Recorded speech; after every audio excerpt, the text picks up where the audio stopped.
You'll have noticed a break in the continuity in that I'm wearing a different t-shirt.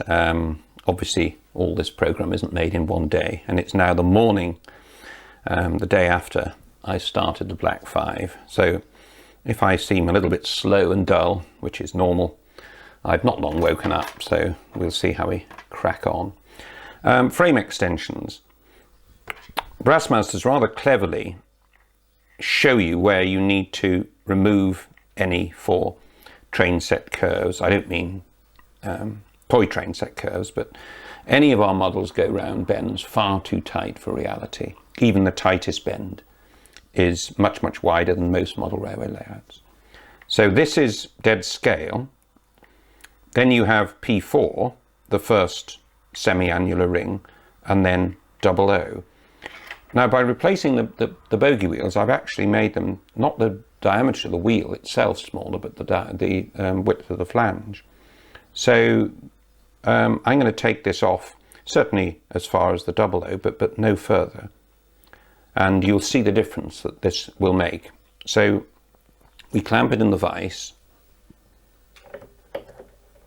It's very, very easy for this stuff to deflect, so do take care. Half round file. With luck, it'll push over. It's going, and then it makes it easier to remove.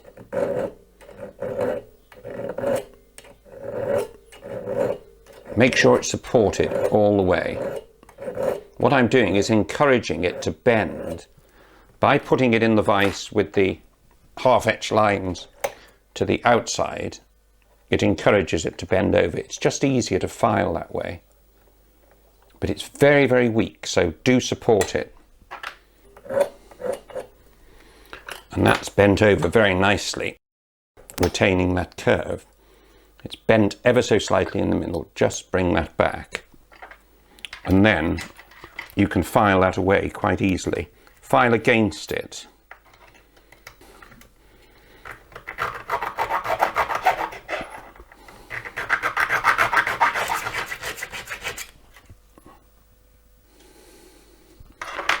Then return and just take the last little bit of that out. Just clean it up. Don't use my bench, by the way, as a yardstick for good working practice. It certainly isn't.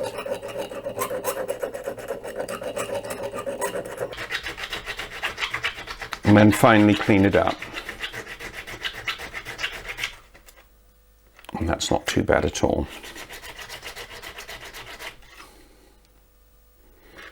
This is designed to be bent in a kind of double L. I don't do that. I break it off. Like so. I just find it easier to fit. So that just breaks off. And one other trick, which I've found from experience, is just radius these corners. This is going to be a very, very snug fit. We're increasing the depth of the frames prototypically, and it is a very, very snug fit. So that will ease it going back into the body. Put the loco back together for this job. One thing, be very careful of these delicate sand pipes. They're very, very easily broken. They have to sort of wiggle between the coupling rods and the frames. So, and then that clips in. If they break, well, you just have to repair them. Now, the original Hornby frames are attached still to the loco body. Now, you can't attach these to the loco body, otherwise you won't get it off. So they have to be attached to the cylinder, but they just drop in there. Now they go against the cylinders, not against the chassis block, obviously. See the difference in the width of the frames? These are scale now. Just make sure it's nicely snugly fitted down and it touches the cylinders. Now once you're happy with that, get your super glue. Now whatever you do, don't let this go onto the body. It must only touch the cylinder block. So in there. Can't quite see tails. And a bit here too. And you'll find that that will run quite happily in. Don't take the body off straight away, because what you've got there is it's holding it in position. Let the glue harden, let the glue dry. So one thing we can now attend to is fitting these rather attractive cylinder drain cocks. And what you do, they're fitted.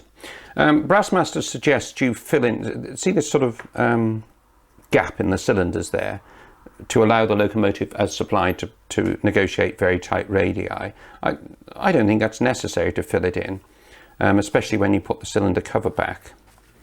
So what I'm going to do is drill my first hole there. You don't need to go too far in with that. And then use that as a pivot. And you'll just mark the plastic.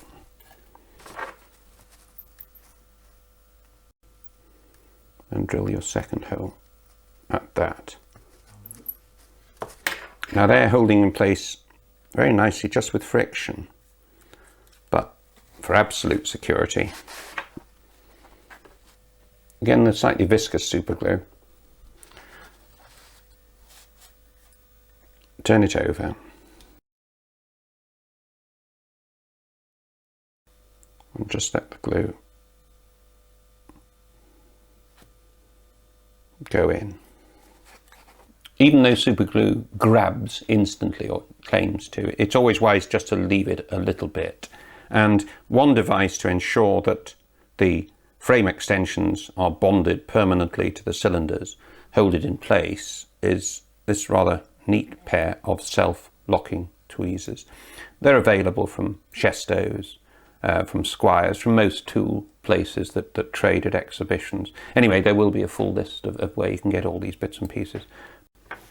What I'm going to do now is to take the body off, hoping that my bond is secure, and it is. A very, very tight fit. And do be careful over these little sandpipes, dead easy to break.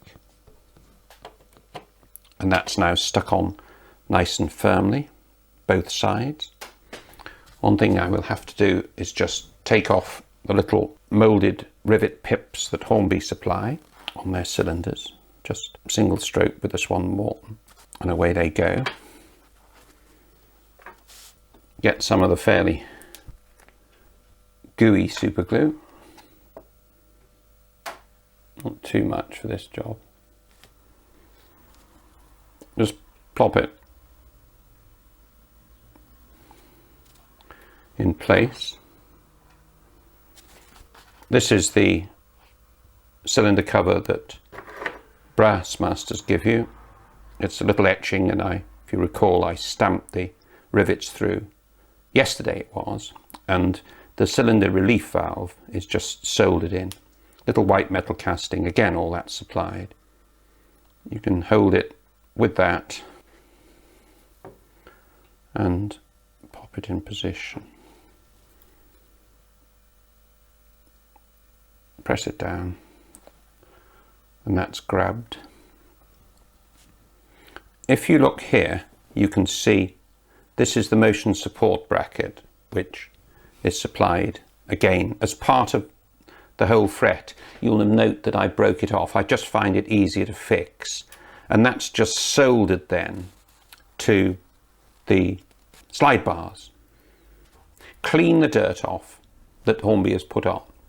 Just rub that off, and that's just dropped in place and soldered. Whatever you do, don't get solder on the inside of the slide bars.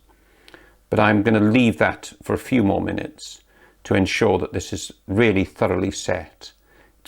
So that's just about it for the chassis. And we'll then have a look at how we improve the body.